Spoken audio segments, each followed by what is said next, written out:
also recording in progress. So today we will continue with topics about economics and business, some basics of economics and business. And today we will learn about the topic number 2. I think it will be more about principles of economy, principles of commodity, essence of money, and something like that. Let me share you this lecture.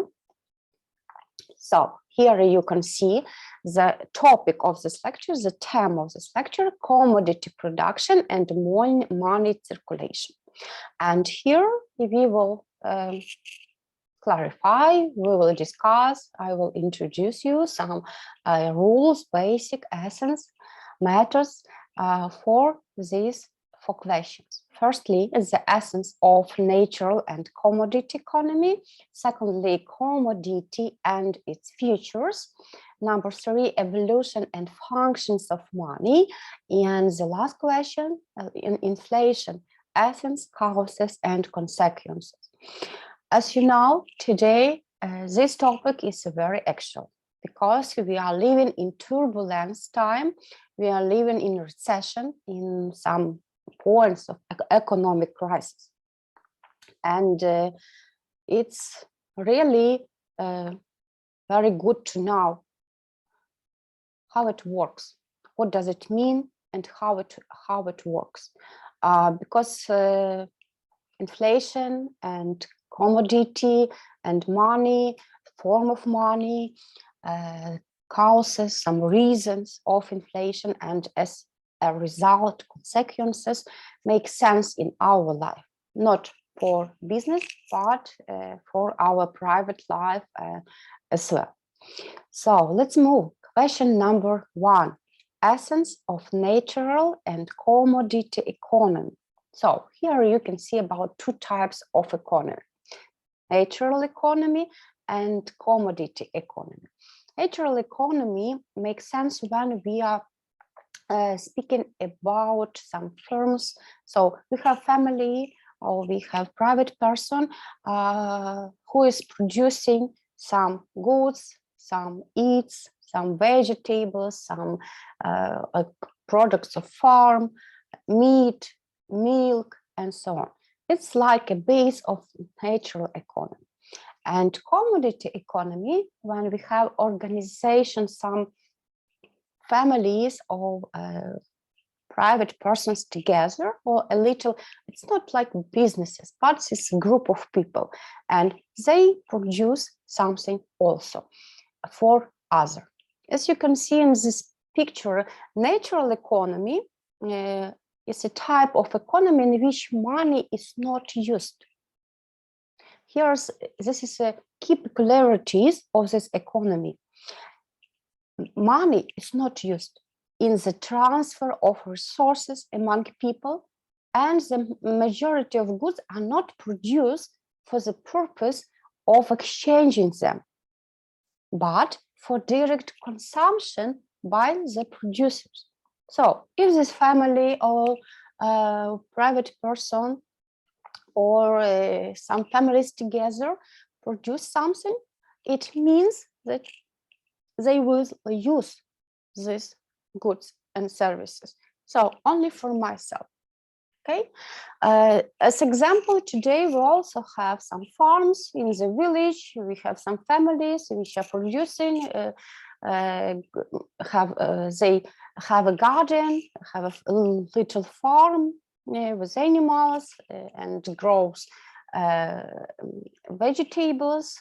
So it's only for their needs, not for other people, not for other market. So this is the key point of natural economy. It's like a base. This system of allocating resources through the direct bartering, entitlement by law, or sharing out according to the traditional custom. It's more complex forms of natural economy. Some goods we make use for bartering for another people, for another families.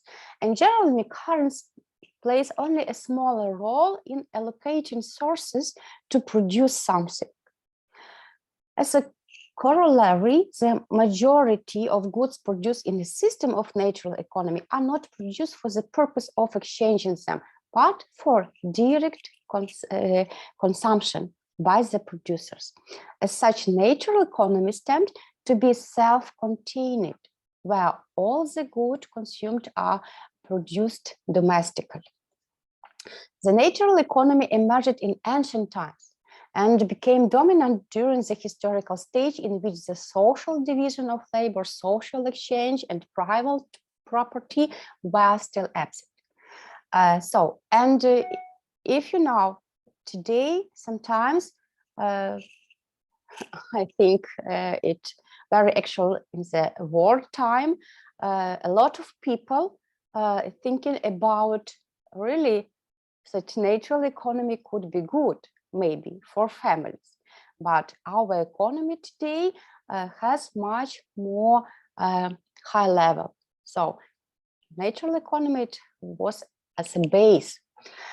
In slaveholding society and under feudalism, the natural economy remained dominant despite the ongoing development of exchange and commodity money relationships. Тобто, дивіться, натуральне виробництво, натуральна економіка – це такий вид економіки, де ми не використовуємо гроші. Тобто для того, щоб взяти ресурси, виготовити певні товари чи послуги, і ми не можемо їх, наприклад, виготовляти для обміну. Це означає, що це сім'я, чи родина, чи група осіб, так, і які виготовили ті продукти, вони ж їх і споживають. Тобто це для свого споживання. Так, вони не використовуються ні для продажу, ні для бартеру, вони використовуються для себе. Це є основа економіки. Якщо ми говоримо сьогодні за воєнний час, тобто є регіони, там, де там, скажімо, чи в сільських місцевостях ми ще маємо, так, ці моменти, так, домашнього господарства, так званого домашнього фермерства, де вирощуються певні продукти, зернові, є свої сади, є город, є свої овочі, є тварини, там кури, кози, домашнє молоко, є корова. Але дуже, якщо це не для продажу, а для споживання, власне, це є як приклад, що якісь елементи, так, оцієї натуральної економіки, природної економіки, вони є ще і в наш час. Але до розвитку того економічного, який ми маємо сьогодні, натуральна економіка, власне, була основою і в час феодалізму, в стародавні часи, там, так, коли люди займалися землеробством, коли вони були поділені на сім'ї, роди тощо. Але якісь елементи цієї економіки, так, основи цієї економіки, вони зберігаються і до сьогодні. So, some features of natural economy. So, please remember that natural economy has three main characteristics. So it's the isolation of economic activity. So we can't sell or we can't barter everything what we produced.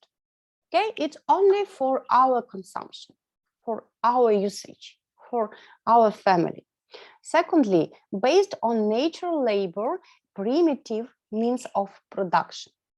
And thirdly, the dominant form of social production in all pre-capitalist economic formation. So it was the first form of economy, first form of producing something. And the second one, let's move for this graphic. If we will need, so Можете, будь ласка, на секунду повернути минулий слайд? Можу. Так, дякую. Так, будь ласка. Я вам все скину. Ця лекція, презентація, все буде у вас в тій системі сьогодні. And if we will go to the like a process, so because the key problem of natural economy was, so each family has own producing, and it will be, if for example we are not producing some meat, or we need something, some exclusive products, and we know that another family maybe so far from our region is producing this kind of product. So it means that we shall go to this family, we shall ask them, communicate with them, complete some negotiation, and agreed about exchange. And so key points is here what we have proposed for this family for the agreement to give us what we need from them. It was the first step for appearing barter market. Barter market, for example, because farmer here and potter here, and from both sides you can see some work, resources also here. And as a farmer, like a potter, put some efforts to produce pots of it, and value per unit, kilogram, gram of wheat, and value per unit here for pots will had different size or different degree, for example. So, and they had to negotiate about the exchange, but exchange in the balanced valuable position. So it was a key problem of a natural economy. So it was life before money. Imagine life before money, for example. So we have no money, just imagine it. They say you may bread, but you need meat. But what if the town butcher didn't want your bread? You had have to find someone who did trading until you eventually got some meat. You can see how this gets incredibly complicated and inefficient, which is why humans invented money, to make it easier to exchange, for example, goods and services before families. To barter means to trade goods or services directly rather than through the medium of money. Thus, a barter economy is one where money does not exist or has caused to be functional. It means consumers have to gain goods through exchange. It was like example of primitive economy. It's the first economy in the world. So primitive economy develops through bartering goods, but this is very inconvenient, inefficient, and so hard and costly for energy, for time, for developing and more complex economy. Therefore, money tends to evolve as a way to facilitate transactions between two people or two families or to a group of persons. So a barter economy had some limitations. Firstly, it becomes difficult to produce specialized goods only wanted by a proportion of the population. Basic of life, wood, shelter, clothes tend to work as barter goods, as most people will have need for heat, but for more specialized goods, only some of the population will want them. Invisibility of some goods or services. It is hard to estimate how to swap a cow because it was perhaps 10,000 eggs, for example, or we can use another kind of food here. Seasonal. If you're a farmer, most of your crop comes in September, but you may not be able to store it for the later in the year. No way to store wealth. May be hard to judge how much goods and services actually we have or some family has. So it is some difficulties like of transition between the natural and commodity economy. It's a barter economy, but it was the second step of the economic development. As the next step, commodity production. Commodity production is a form of social production in which goods are produced not for direct consumption, but for exchange. So, and barter market had been facilitator or motivator to appear commodity production, commodity economy. A commodity is in the first place, a thing that satisfied a human wants. Okay, if you remember from the lesson number 1 or from the lecture number 1, we spoke about human wants, human hierarchy of their needs. Okay, and about the human behavior to buy something, to want something, to pay money for something. But before this time, we had a transition period where a commodity economy did this human wants visible and put it on the market. In the second place, it is a thing that can be exchanged for another thing, for example. So, and it was a driver, the second driver of their economy development. Okay, arising from the social division of labor, commodity production is carried on by separate, isolated producer. Historically, it is a transitional form of production. Simple commodity production emerged during the disintegration of the primitive communal structure. The exchange of the products of labor as commodities was first carried about between separate communities, separate families. However, with the development of productive forces and the ability of individuals to produce commodities of their own, exchange came to be carried out within the commune internally. Also, in pre-capitalist formation, commodity production developed to a certain degree. It didn't constitute to the principal economic link between people. Under this condition, a natural economy prevailed, so had the first value.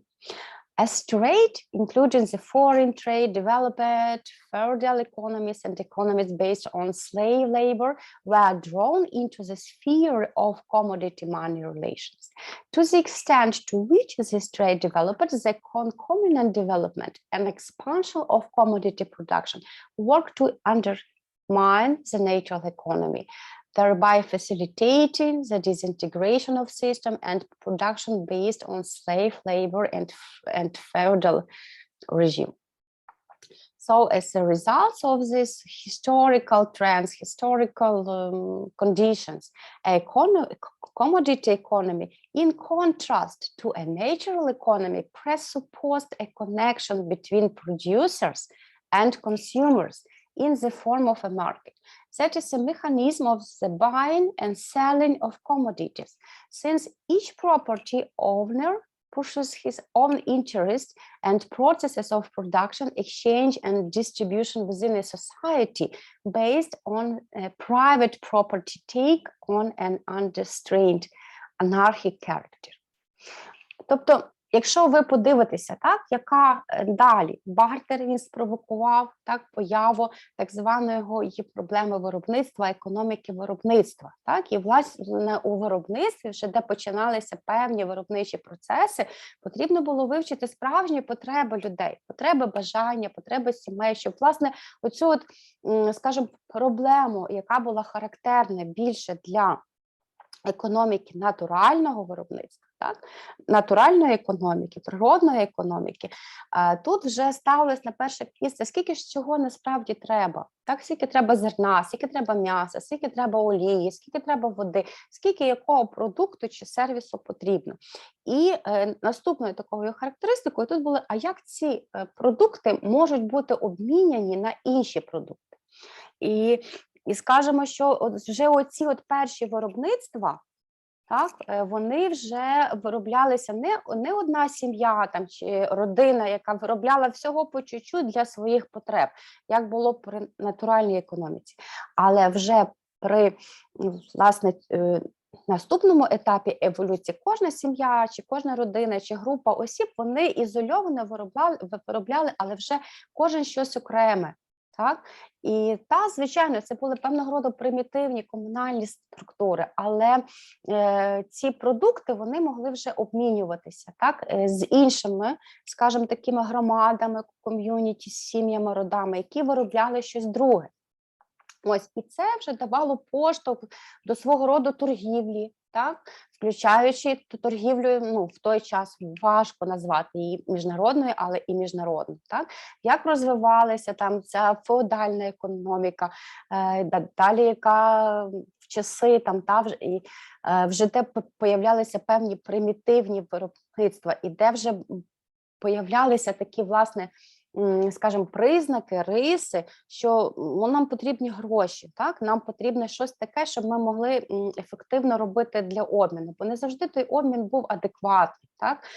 Не завжди, скажімо так, цей зв'язок, так, між тими, хто виробляє, і тими, хто споживає, він дійсно був такий, як, ну, достатньою мірою збалансований, достатньою мірою вірний. Так? Тому що було дуже тяжко оцінити, там, скільки чого, на що потрібно обміняти. Але кожен, наприклад, власник, громада такого маленького бізнесу, які виробляли щось одне, мені це складно зараз назвати бізнесом, але це були його зачатки. Ось, в них були свої інтереси, так, свій унікальний якийсь процес виробництва, якісь умови обміну, як вони це обмінюють, на які продукти і так далі. Ну, але, власне, що тут приватна власність, вона носила процеси ці обміну, вони носили такий дещо анархічний характер. І було досить складно задовільнити, скажімо, потреби всіх цих громад, які щось виробляли, так, для того, щоб всі були задоволені, і в цій економіці не було анархії. Тому ось по першому, так, питанню, що це як йшла еволюція, так, що від натурального виробництва, ось натуральної економіки до появи бартеру певного, до появи далі вже перших елементів, зачатків виробництва. Ось. Наступним нашим питанням, the second question, is a commodity and its futures, тобто виробництво, так, його розвиток, його майбутнє. Main futures of commodity economy. As you have seen, the second stage of it's a commodity economy.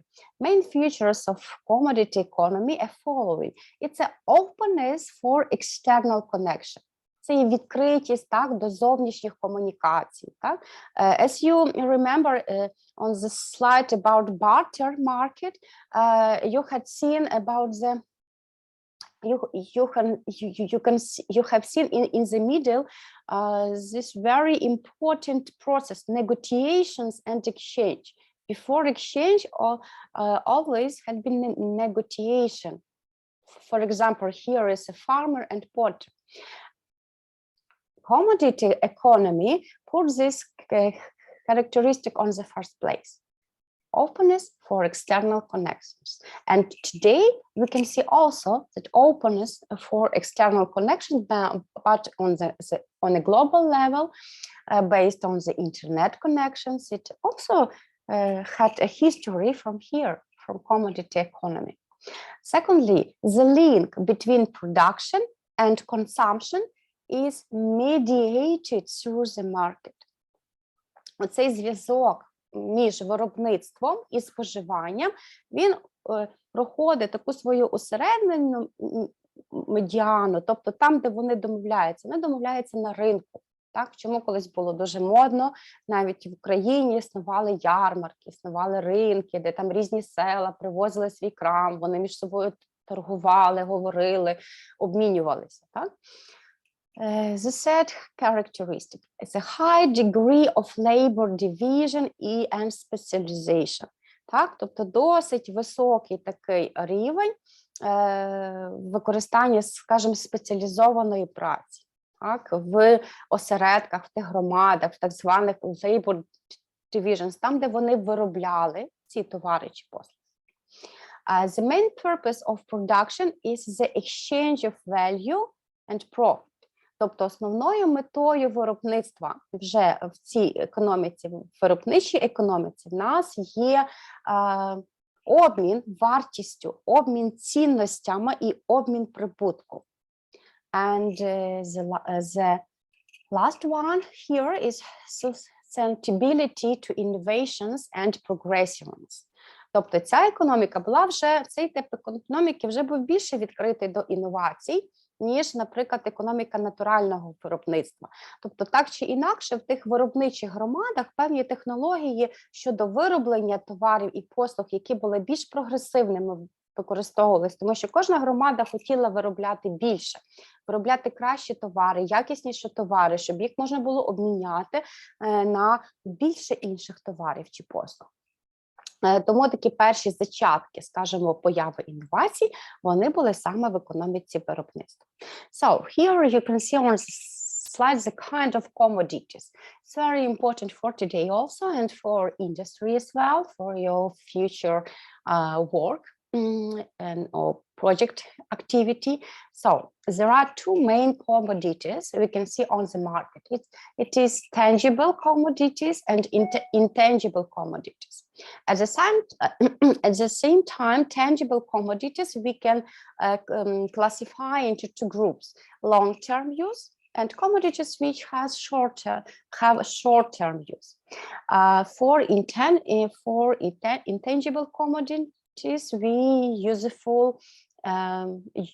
we usually add services, because what is the difference between tangible and intangible commodities? Commodities are tangible goods that can be traded for the tangible goods of cash. They are commercially sold products that you can buy. Think coffee, car, bread. The financial world split commodities into two major categories: hard and soft. Hard, tangibles; soft, intangible. Maybe you will have a situation in your industry, maybe soft skills and hard skills. It's maybe similar here. So tangibles, tangible commodities, we can take it, we can value it, we can esteem some measure of this tangible. And it's production, something, maybe more, what we can use for long-term period of time and short-term period of time. Intangible, so it's like skills, some programs, for example, in IT industry, marketing, some personal brand. It's also intangible skills, and services, or some services of promotion or advertising here. And intangible good is claimed to be a type of good that does not have a physical nature, as opposite to the physical good of object. Digital goods and services such as downloaded music, mobile apps, or virtual goods used in virtual economies are proposed to be example of intangible goods and services. But the first association with the tangible and intangible goods and services was appeared in this time of period. So key point to esteem here in commodity futures is the value, because really the second problem here in the commodity economy was estimation the value. How we can estimate the value? How much does it really cost? So here about the commodity futures, we can use two kinds of value: value in use and value in exchange. And today, when you will think about maybe your time, your services, your project, and about the cost, about your projects, and about how money we will need to create something, to sell something, to satisfy our customers or future customers. So you will think about how much it costs in real and in exchange, if it will be enough to get this money or maybe another kind of services. Because today we also have some elements of barter economy, and value in exchange is also important, and value in use as well. So what is the difference? Value як цінність, як вартість, means the utility of a commodity. However, in economy, the term value has a quite different meaning. According to the first economist in the USA, Adam Smith, the word value can be used in two senses: value in use and value in exchange. And for households, and for businesses, it's very important. Value in use. It is the want satisfying power of commodity, the satisfaction which one obtains from the use of a commodity is known as a value in use. For example, water has immense use value because it quenches thirst, and without a daily life is just impossible. The quality of water is the value is use of water. Так? Тобто цінність у використанні, наскільки цей товар чи послуга є важлива, так? Наскільки вона задовільняє потреби людей, так? Потреби не тільки виробничого характеру, але і споживчого характеру. Наскільки, скажімо, ну, от форма, так? Чи є цей продукт чи послуга, чи немає, ми можемо обійтися без неї. Це буде її цінність у використанні. Так, споживча вартість, або якщо ви подивитеся на економічні терміни, я вам також сюди скину ще лекцію українською мовою, текстовочку, і англійською мовою, текстовочку, так от там value in use, там це буде споживча вартість. І наступний вид – це є value in exchange, так, скажімо так, вартість обміну. Value in exchange, it is the amount of goods and services which you may obtain in the market in exchange of a particular thing. In other words, it is the price of particular good which can be sold and bought in the market. For instance, if 1 kilogram of rice can be obtained in exchange of 1 dozen of banana, then we may say that value of 1 kilogram of rice is equal to the 1 dozen of banana. So, value of exchange – це і вартість обміну, так? Як ми можемо обміняти одні товари чи послуги на інші, і як знайти отой такий еквівалент, який, власне, буде, власне, і показувати, а скільки вони є рівні, скільки за певну дозу одного ми можемо отримати іншого. Value in exchange depends on two things. Тобто ця от вартість обміну, вона залежить від двох речей. Від часу, так, і від місця. Time. Value in exchange depends on time element. That is, with the change in time value in exchange for a commodity in respect to other commodity will vary. And place. Value in exchange also depends from place to place. Value in exchange for a particular commodity varies from one market to another market. Hence, it varies according to time and place. Again, one commodity may be immense use value, but no exchange value or vice versa. For example, water has immense use value, but not exchange value. On the contrary, diamonds has huge exchange value, but no use value.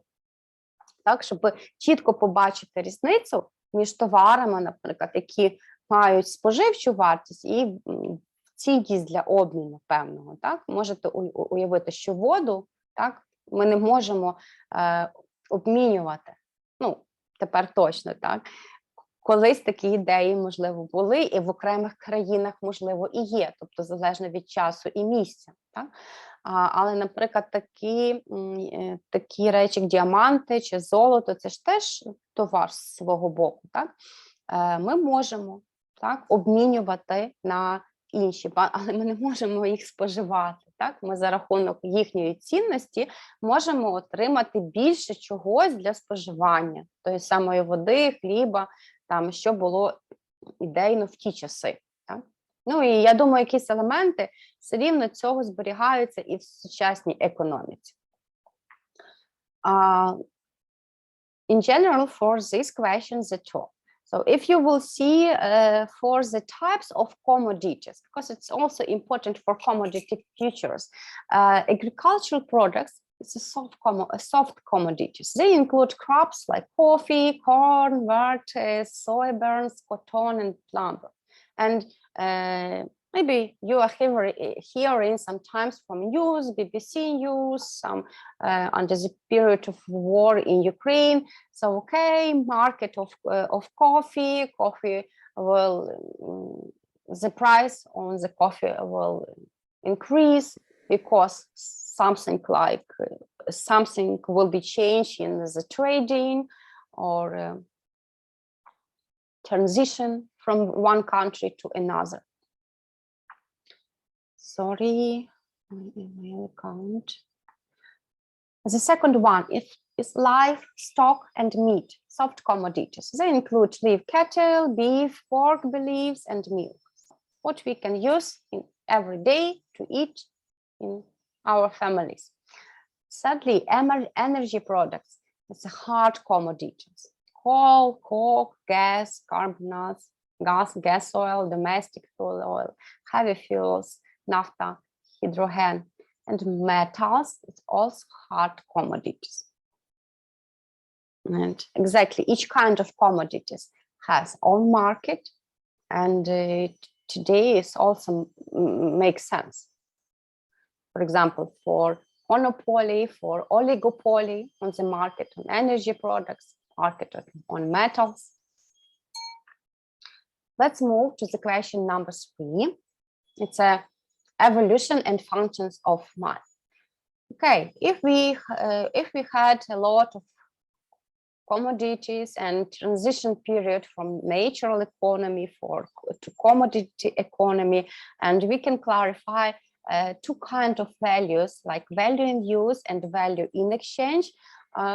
Key points to a period here is money, because bartering and exchanging some products and services to another products and services, according to the growing up of the commodity economy, was very hard without money, because equivalent of exchanging, value exchanging, it was very important points for household, for families, for communities who had produced this kind of goods and services. So that is why we will get money. And evolution is money. It's also very interesting process, very long process, because and you can find a lot of different articles, books, and informative websites about the first money, about the evolution of money. But generally, you will see that we can use mostly horse, gold, like metallic money. After that, paper money, credit cards, and 40 days Bitcoin. So it's very long period of time, and people was asked, like, was interested to find something universal that could be very great to exchange, which will be appropriate to include a lot of values together and be involved in different stages of commodity, of production, some goods and services, and different stages according to the time, place, and circumstances. So here you can see the 1, 2, 3, 4, 5, and 6, because Bitcoin as well, different like stages of the money evolution. Okay, the first one was the commodity money. Here you can see Mishla and corn. The second one is metallic money, paper money. I'm not seeing here paper money because because we have paper money as well, a credit money, and plastic money. And today it's a virtual money. Evolution of money: doves, seashells, birds, arrows, furs, and skin, and etc. were adopted as money at different times in the early stages of development. It is especially in the hunting stage of human development. Artur? What is the difference between credit money and plastic money? Credit money and plastic money. Okay, for plastic money, it's a modern kind of money. We can use credit card. For plastic money, we can use credit card and debit card. And sometimes on your plastic card, plastic money, we can put much more money. So you will have the deposit as well. But it's not like a credit. And credit, it is only money in the minus balance sheet. It's a loan to you from the bank or another financial company based on the credit card issue, plastic card issue. If you mean paper money, it's our money in our head. Yeah, thanks. And okay, so it was the first time. We will speak about plastic money, credit money. We will have the separate topic, everything about money. So, but basically, if you will take a look here, and the key question from here says the money was like energy, and it was very hard to find appropriate method to esteem this energy in one place. Okay, find this equivalent. So it's such as why we had so long history from this exchanges, seashells, breads, rolls, and other kind of different goods, because people was disappointed what they can use for that. It is, and today we also have some problem with money. Okay, we have money, but if we will speak about inflation, it's our question number 4 today. Inflation eating our money, is eating our money. Okay, but and money, different forms of money, it's also not so very like good or the best one to solve this problem. Okay, to find the real equivalent of the value for goods and services. So it depends on human development. I think maybe for 10 or 20 years, we will find another form of money. It could be, absolutely. So the use of cattle, for example, or another money, animals as money suffered from certain disadvantages. So people wouldn't use it. Since all costs and costs were not identical, they could not serve as a standard unit of measurement.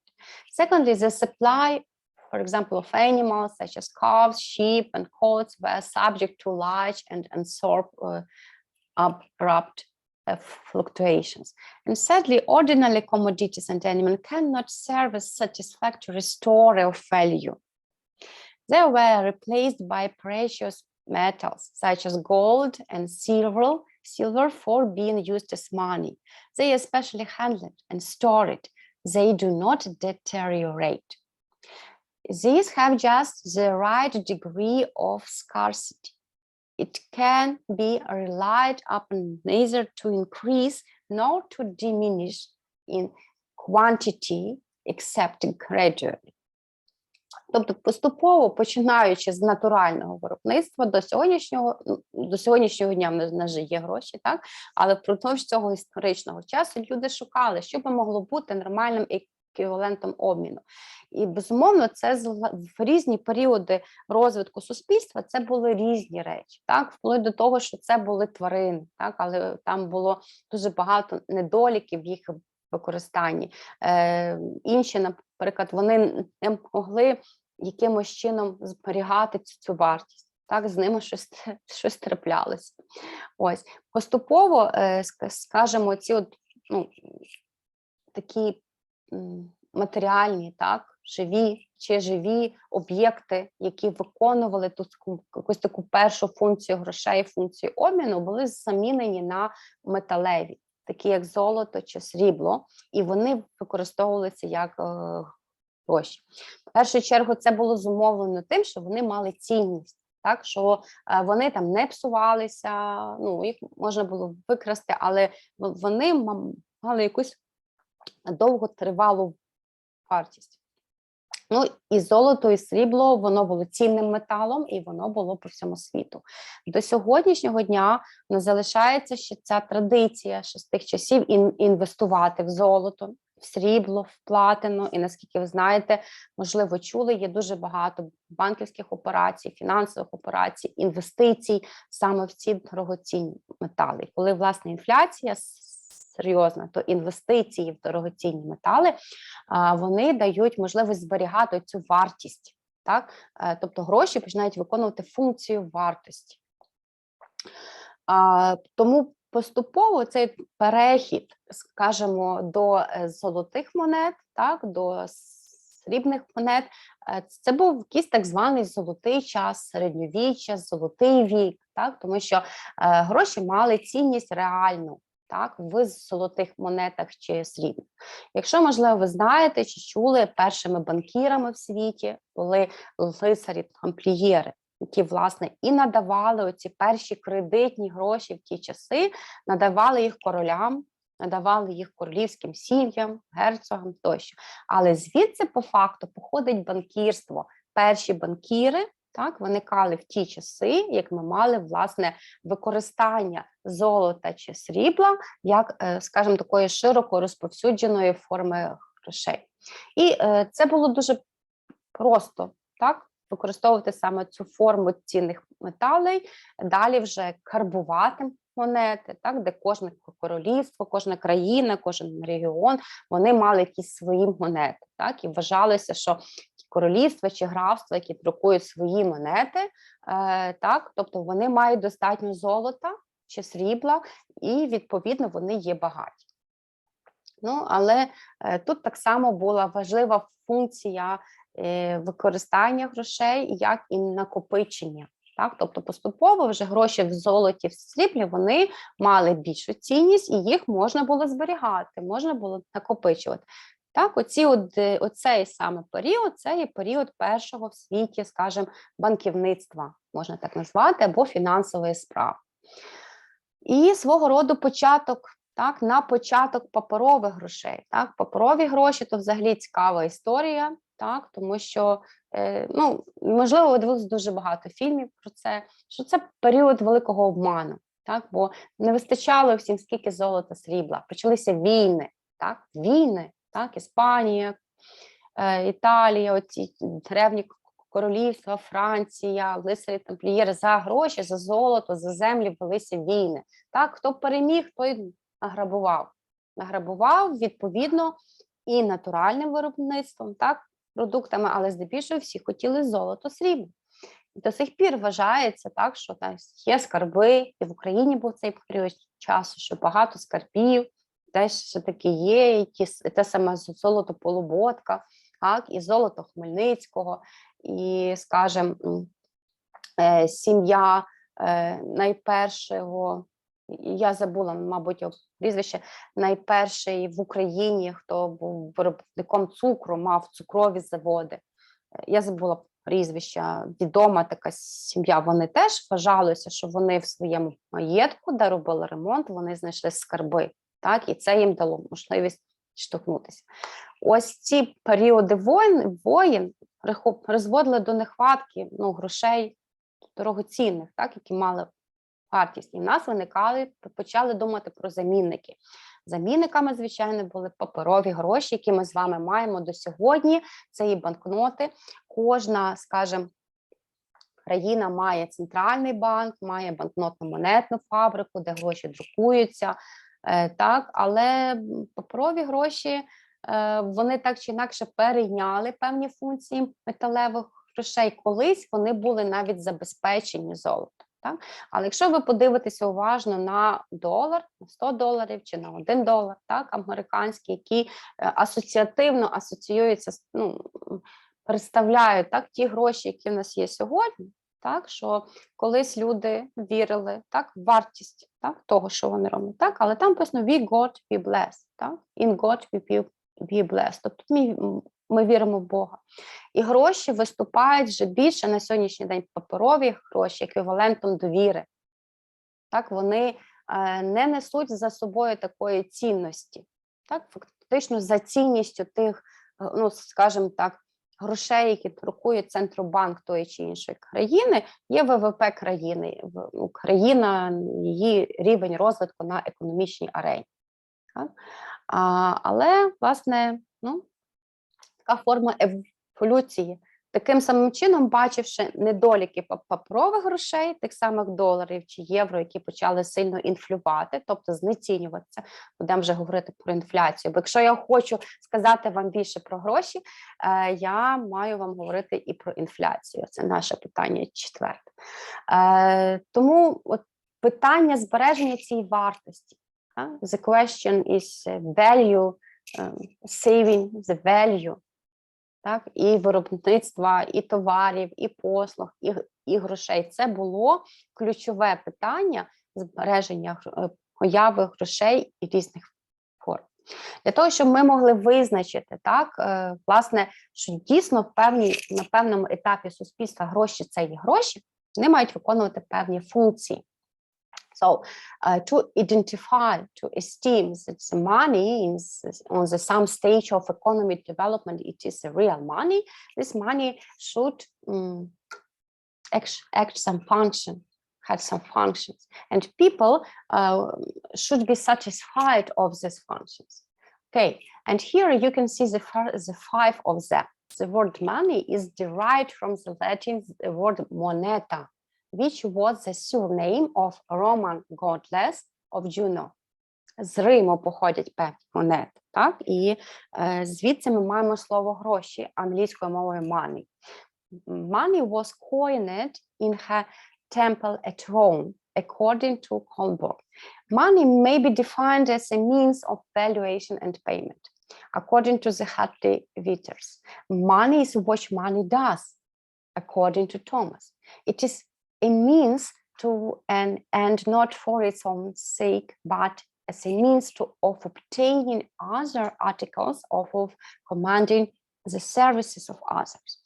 Legal definition of money, according to Knepp, anything which is declared by the state of money becomes money. Money is defined as anything that is generally acceptable as a means of exchange and that at the same time act as a measure and as a store of value. And on this list, you will see the 5 different functions of money. A unit of account, a measure of value, a medium of exchange, a store of value, and the basis of credit. So please learn these 5 functions. This is a key functions, because a lot of economists and scientists could find more functions of money. And on the next slides, you will see the clarification. What does it mean? The exchange of medium of exchange. This is the function number 1, which had appeared from the ancient time. Okay, from a natural economy and commodity economy. The only alternative to using money is to go back to the barter system. However, as a system of exchange, the barter system would be highly impracticable today. For example, if the baker who supplied the greengrocer with bread had to take payment in onions and carrots, he may either not like this foodstuff, or he may have sufficient stock of them. The baker would therefore have to resell the product, which would take time and be very inconvenient. By replacing these complicated sales by the use of money, it is possible to save a lot of trouble. If the baker accepts payment in money, this can be spent in whatever may the baker wants. The use of money as a medium of exchange overcomes the drawbacks of barter. Thus, money provides the most efficient means of satisfying wants. Each customer, each consumer has a different set of wants, different needs. So it means that money enables him or her to decide which wants to satisfy, rank these wants in order of urgency or capacity, and satisfy it like accordingly. Function number 2 is the measure of value.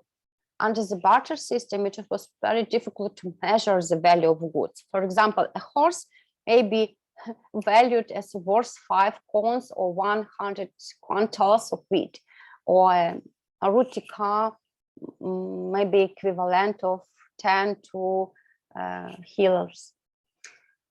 So by acting a common denominator, it permits everything to be priced that is valued in terms of money. So function number 2, which is actual and today's value, is a measure of value. Thus, people are able to compare different prices and thus see the relative values of different goods and services. This serves the two basic purposes. Households or consumers can plan their expenditures, and business people can keep record of income and costs in order to work out their profit or loss results. So function number 2 is very important for business as well, because it's a measure of value. Function number 3 is the story of value of purchasing power. Answers the question, how much goods and services can we buy for this money? It's the key points for today, and we can compare sometimes how much goods and services, how many goods and services could we bought 10 years ago for the same amount of money, and how much we can do it today. Function number 4, the basic of credit.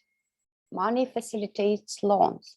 Credit cards or banking loans today is not like secret, and everyone can use it for individual and for business purposes. Borrowers can use money to obtain goods and services when they are needed more money than they have at the moment. And function number 5, a unit of account. Accountability for money is also important. An attribute of money is that it is used as a unit of account. So we can calculate something in our personal budget or for firm's budget, company's budget. The implication is that money is used to measure and record financial transactions, also the value of goods and services produced in a country over time or internationally, also in global trading, in global economy. The money value of goods and services produced in an economy in an account year is called gross national product, ВВП по наш. According to the Higgs, gross national product is a collection of goods and services reduced to a common basis by being measured in terms of money. So 5 different functions of money, and maybe today when we can speak about virtual money, about Bitcoin, Ethereum, altcoins, different crypto money. So virtual money also has the same functions in some countries, not in Ukraine, but for example, you know that Venezuela accepted Bitcoin as a country's currency. So this is like example of the virtual money functions. And now our question number 4, inflation, essence, causes, and consequences. The key point why inflation is so important, why inflation is so dangerous for people, for businesses, for countries, and a lot of economists said that inflation is a really very bad thing, because it's eating our money, eating our values. Inflation is eating our rich every day. So, and the real price, real value in use, for example, here you can see a 20 USD dollar. How much goods and services we could bought in 97 year for the $20? How much services we can bought in 2012. I think in 2022 it will be only something one. So this process of losing value, of losing a real internal value, is the best word for this. Втрата цінності, так, втрата внутрішньої вартості, тому що ті покупки, які ми змогли зробити на $20 в 1972 році, і скажемо, зараз взагалі може бути якась одна річ, так, вони є все менші і менші. І, відповідно, ціна, інфляція і ціна – це є речі взаємозалежні. Ціни на товари і послуги, якщо гроші втрачають свою цінність, втрачають свою вартість, зростають ціни.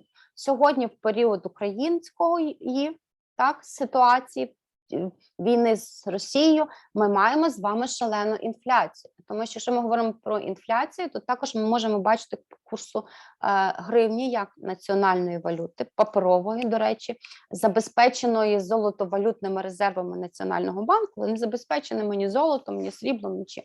Так? Ми можемо бачити, наскільки втрачається цінність. І ті самі, якщо ви, наприклад, умовно кажучи, йшли в супермаркет і брали навіть з початком ковіду 1000 гривень у 2019 році, йшли в супермаркет, ви купляли одну кількість продуктів. Якщо ви сьогодні візьмете 1000 гривень і підете в той самий Ашан чи Арсен, у вас буде в 2 рази менша кількість продуктів. Тому що реально оцей процес, так, інфлювання, з'їдання грошей, втрата споживчої такої їх цінності, так, вартості, вона сьогодні дуже важливою. Так? Це є виклик на те, чому ростуть ціни. Inflation. By definition, inflation is a sustained increase the price level of goods and services in an economy over a period of time. The same one. And why we meet with inflation? So, in economics, where the price level rises, each unit of currency buys fewer goods and services consequently. Inflation reflects a reduction in purchasing power per unit of money, a loss of real value in the medium of exchange, and unit of account within an economy. Інфляція, вона знижує споживчу вартість на одиницю грошей, так, на одиницю якогось, цінностей. Втрата реальної вартості і оцього, скажімо так, цінності для обміну у функціях грошей в економіці. Це негативні сторони інфляції. Inflation affects economies in various positive and negative ways. Opposite of inflation is deflation, because in some period of time in ancient history, some countries, very developed countries, had a deflation. Deflation with like increasing the value of money. So it also could be appeared as a factor of economic processes. Опозитом, так, не було слова. Що є протилежним до інфляції, є дефляція. Так? Тобто, коли, навпаки, вартість грошей може набувати більшої цінності. Так? За ті саму грошову одиницю ми можемо купити більше товарів чи послуг. Тут цікавим є так само цей процес. Як правило, тільки окремо дуже розвинуті країни, по-моєму, Японія мала такі моменти. Так, де, власне, в них була не інфляція, а в них була дефляція. Хоча для економіки то так само був такий певним чином шок. Інфляція, так, впливає на економіку різними шляхами, і позитивним, і негативним. The negative effect of inflation include an increase in the opportunity cost of holding money, and certainly our future inflation will may discourage investment and savings. And if inflation were rapid enough, shortages of goods and consumers being hoarding out of concerns as prices will increase in the future. Positive effects include a reducing unemployment due to the nominal wage rigidity. Economic economists generally believe that the high rates of inflation and hyperinflation are caused by the excessive growth of the money supply. Негативною стороною інфляції, так, є те, що вона впливає на знецінення тих грошей, якими володіють домашні господарства і бізнес. Так? Тому що через інфляцію ці от інвестиції і заощадження, вони зменшилися. Так? Їхня вартість зменшилася, вони ніби лишилися, але чому кажуть, що процентна ставка по депозиту в банку не покриває навіть інфляцію. Якщо там процентна ставка 15%, а інфляція реально 20, чи 22, чи 30% вже. Так? Тобто гроші знецінюються. Так? І отут питання, наскільки швидко зростає інфляція, так само втрачається вартість, реальна вартість грошей через зростання цін на товари та послуги. Позитивні ефекти інфляції, вони включають те, що, наприклад, знижується безробіття, так? Тому що менше грошей, всі починають більше працювати. І працювати за менші гроші, як не дивно. Так? В періоди кризи, в періоди рецесії люди погоджуються працювати і за менші гроші, так? По такий час. Тому в основному від чого, ще кажуть економісти, від чого виникає інфляція як процес? Дуже багато грошей. Так? Якщо чогось є на ринку багато, так? От багато, їж не хочу. Так? Тобто, якщо друкується, чим більше грошей друкується центробанками, так, і вони не є забезпечені товарами чи послугами реального виробництва, це означає, що, власне, попит на гроші, так, він буде високий, гроші друкуються. Може виникати таке явище, як гіперінфляція. Це взагалі інфляція понад 10 000% в рік. Так? Якщо ми зараз там умовно маємо 20-25% інфляція, тобто гроші знецінюються от на таку величину в рік, тобто річних, то там інфляція була гіперінфляція, а за нею ще є такий елемент, як галопуюча інфляція.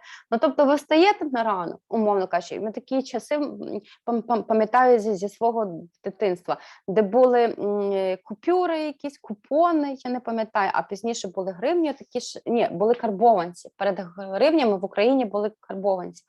І видавали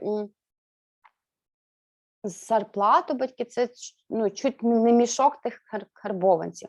А ти встаємо зранку, якщо вчора, там, умовно кажучи, з 10 карбованців можна було купити півбуханки хліба, так, то на завтра тих півбуханки хліба буде коштувати 1 мільйон карбованців. Чи 100 000 карбованців. Тобто така інфляція. Так?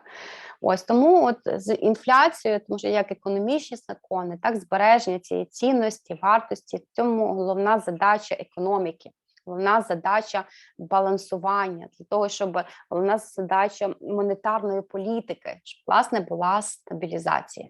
Юля, слухаю вас.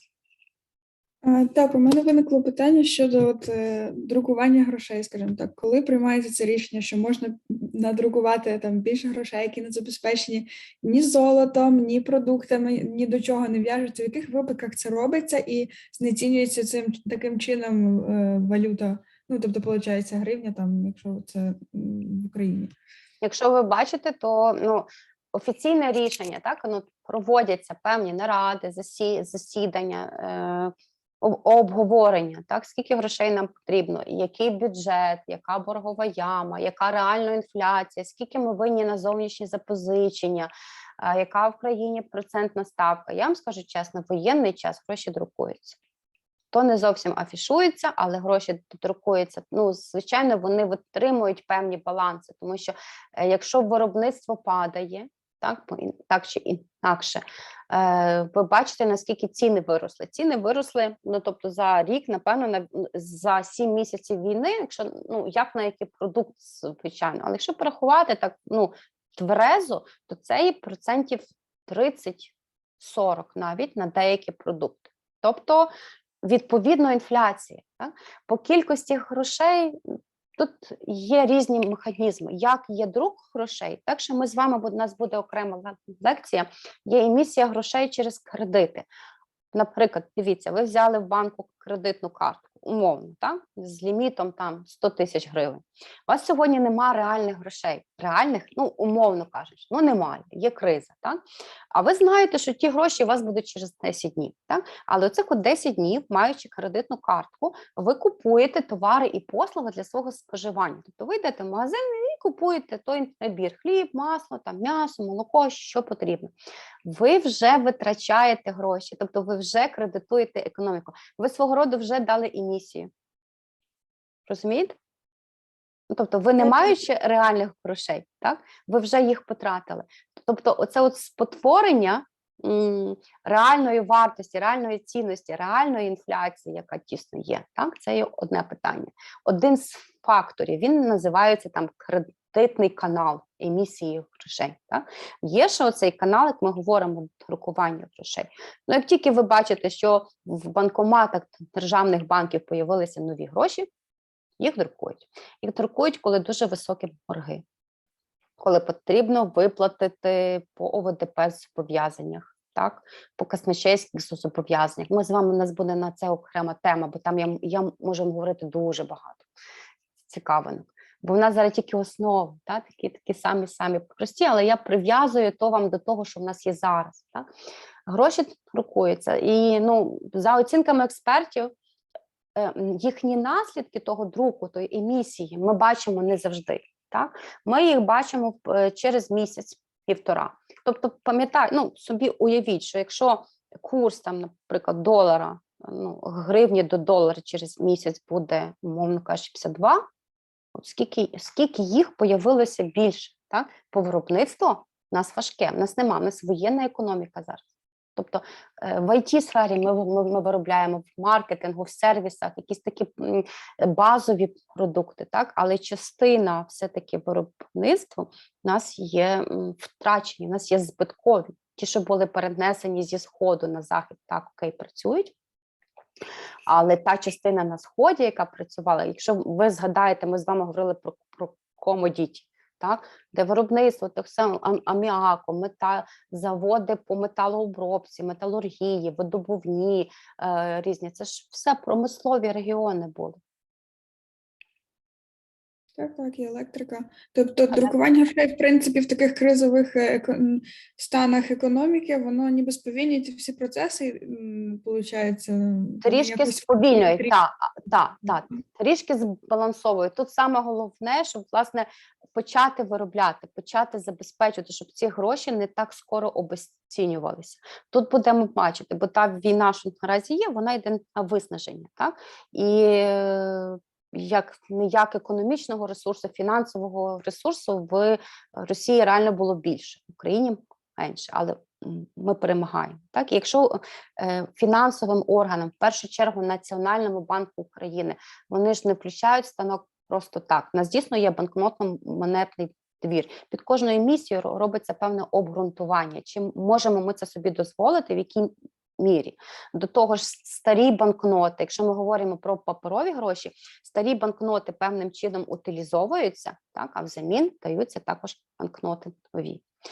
Ще є також емісія, та ще є експортно-імпортний канал, так, окремий, але ми з вами поговоримо про нього пізніше. На окремій темі. Наш же час, Боже, не встигли всього.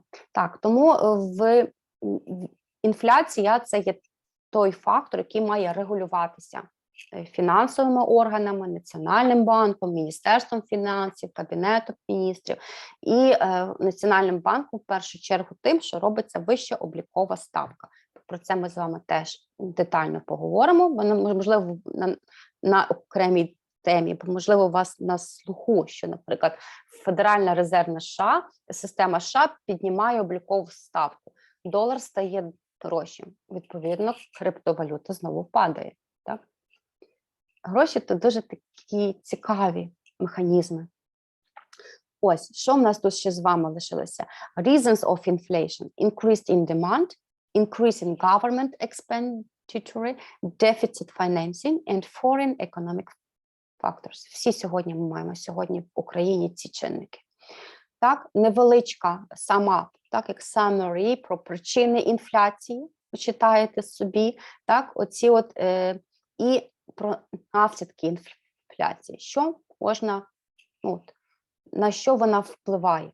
Ми з вами про це детальніше поговоримо на семінарі. Я буду включатися до тих питань, які ми з вами тут проговорили.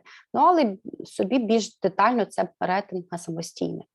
І питання, які виносяться на семінар, тут їх є 16. Якщо ви знаєте, доповідаєте в режимі вільному, 2-3 на одне питання, розкриваємо його різні грані. Тому таким чином. So, that's all at the moment. Do you have any question? Чи є певні питання, чи от базово є все зрозуміло? Мені мало часу, я би ще вам 2 години розказувала про то. Чи розкриємо вже далі ті питання, які виникатимуть по ходу на обговоренні, на семінарському занятті? Ну, так буде краще, напевно. Окей. Тоді таким чином робимо. Я вам дякую за увагу сьогодні. Так, лекцію я записала, я нажимаю Stop Recording, і я вам скину ссылочку на свій YouTube. Так, кому буде